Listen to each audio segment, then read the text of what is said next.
예림 단장 칼럼입니다. 예림 단장이 누구냐고요? 바로 저입니다. 제가 여러 가지 책도 읽고 또 생각도 하고 묵상도 하면서 여러분에게 한 가지 주제를 정해서 그걸 쭉 이야기하고요. 그런 시간인데요. 지난번에는 사랑에 대해서 이야기했고 어제부터는 영향력, 특히 선한 영향력에 대해서 이제 이야기를 시작했습니다. 오늘은 그 서론격인 선한 영향력을 가진 사람, 그 두 번째 시간입니다.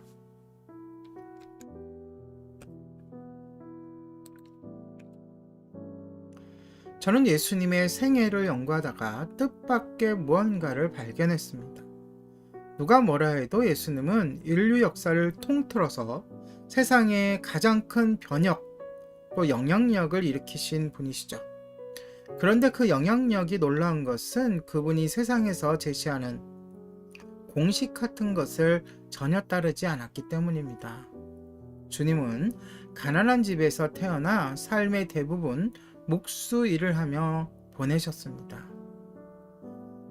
작은 고향 마을과 인근에서만 머무셨고 큰 물로 나가 보신 적이 없습니다.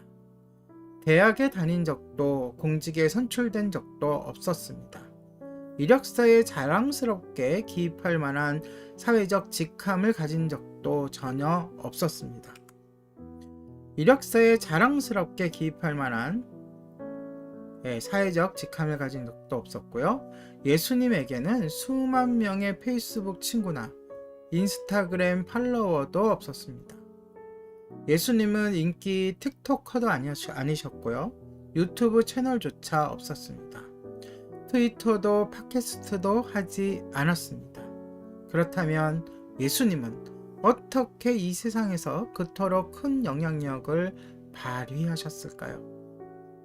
복음서들에 기록된 예수님의 생애를 쭉 연구해보면 우리가 강조할 만한 여러 답을 찾을 수 있는데 그 중에서도 예수님이 그토록 엄청난 영향력을 발휘하신 이유를 잘 담아낸 하나의 특별한 개념이 있습니다.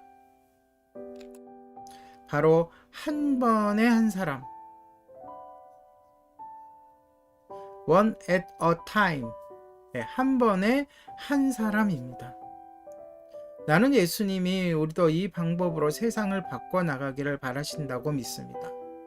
그러므로 우리가 1대1이든 또는 1대 다수이든 사람을 대할 때에도 한 번에 한 사람이라는 방식으로 임해야 할 것입니다.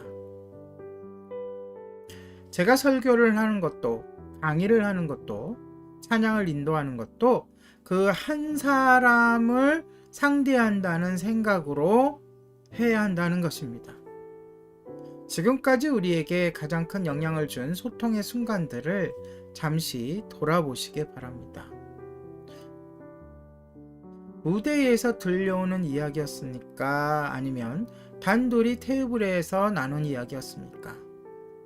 팟캐스트에서 흘러나온 이야기였습니까? 아니면 누군가와 커피 한 잔을 앞에 놓고 도란도란 오간 이야기였습니까?